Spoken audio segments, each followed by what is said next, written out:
we're not almost there. Hey guys, welcome to the Massive Iron Channel. I'm Steve Shaw. In this video, I got 7 tips to help you get your bench press moving in the right direction.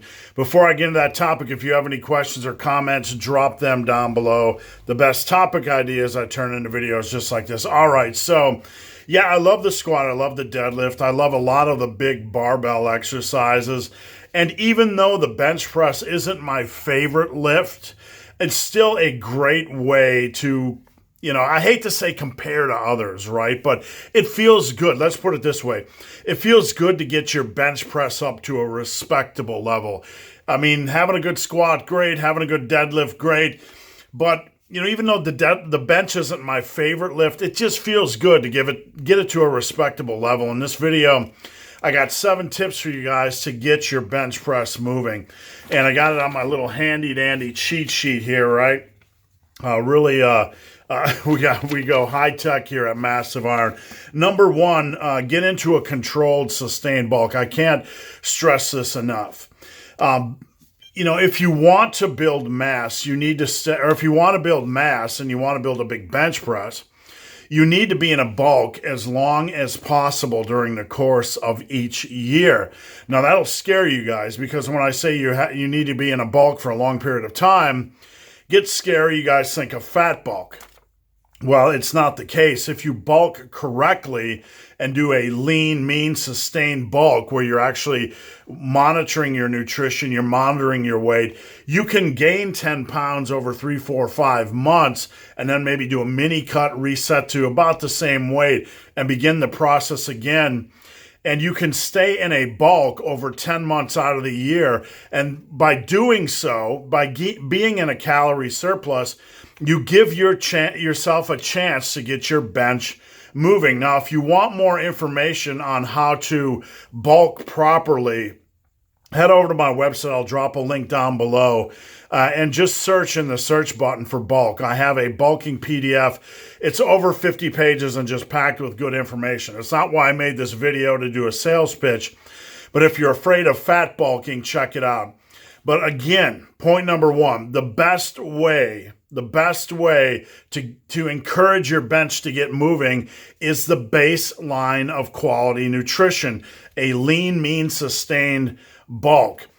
My clients that are at maintenance level or are losing weight, the presses almost always suffer, your bench press and your overhead press. So if that weight's not moving up, your bench is really going to struggle to move up as well. All right, number 2, this is a big one. Like, which bench press program should I pick? There are a lot of programs out there, right? But I want you to pick one that motivates and excites you. Which bench press program should I run, big, hairy, ugly dude? Well, you know what? There's probably 1,000 of them on the internet. And a lot of people often ask me, why do you make so many different types of programs and so many different types of bench press programs? I do so because I want to give you guys options. You need to pick a program that really, really excites you, because the more motivated you are to run a program, the better results you're going to get. That's just the way things work. I put together a program called the 5-10-10-20, and you can check it out over at my website, superlivingtoday.com. Just search bench press or go to the courses section and search bench press course.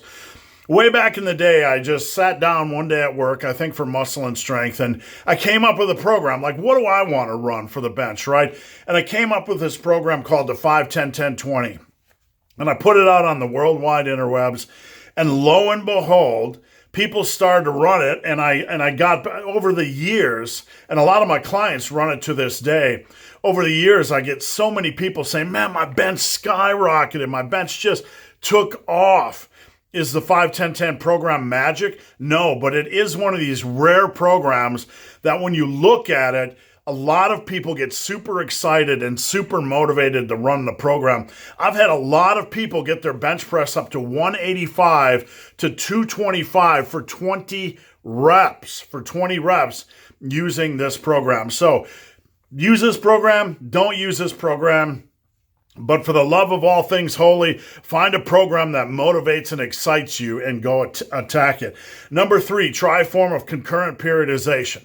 Let's say you brought your bench press strength up to a reasonable level, okay? I'm getting there, right? I got 185 by 5, I'm getting there, but I need to go next level. Well, you don't want to drop just to automatically just go to low rep work, right?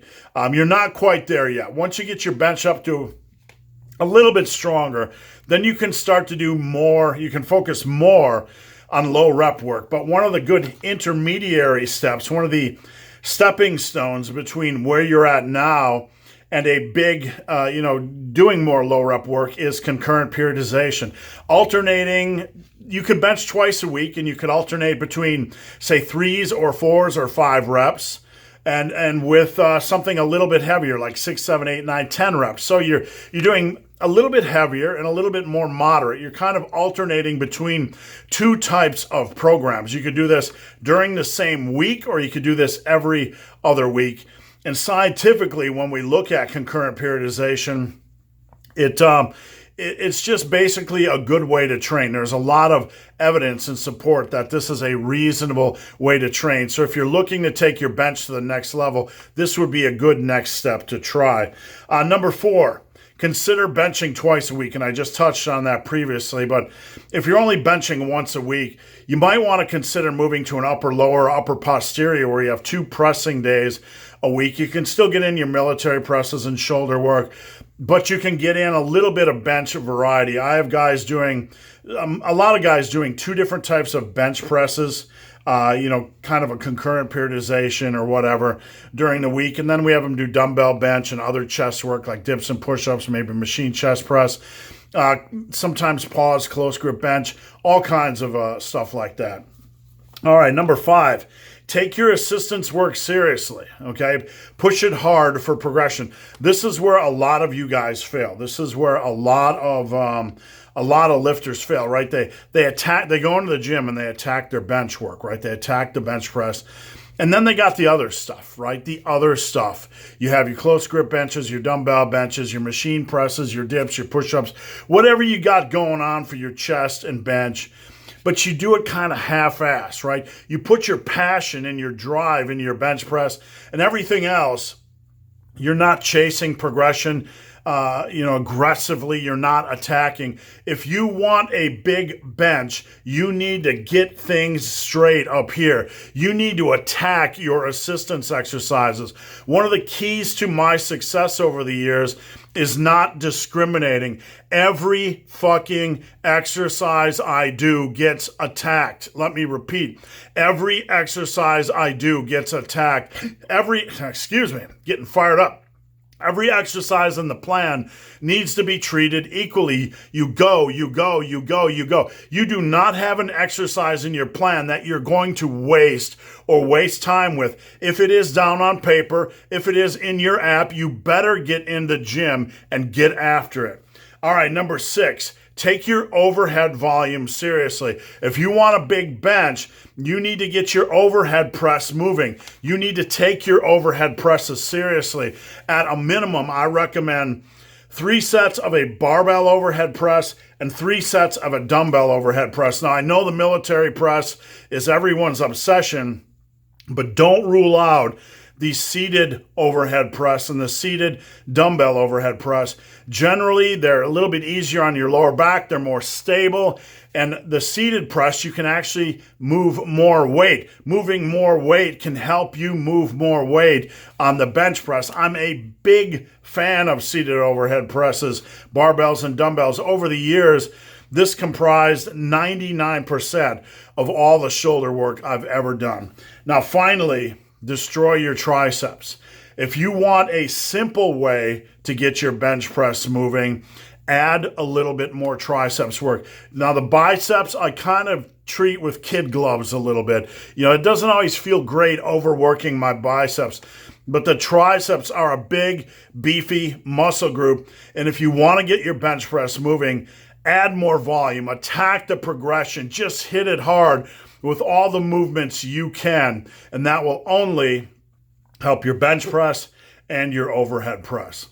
So guys, hope this video has been of some help. If you have any questions or comments, drop them down below. If you made it this far in this video and have yet to subscribe to my channel, please do. I'd appreciate the support. So guys, as always, thanks for watching. Have a great day. And we're under 10 minutes. We don't care.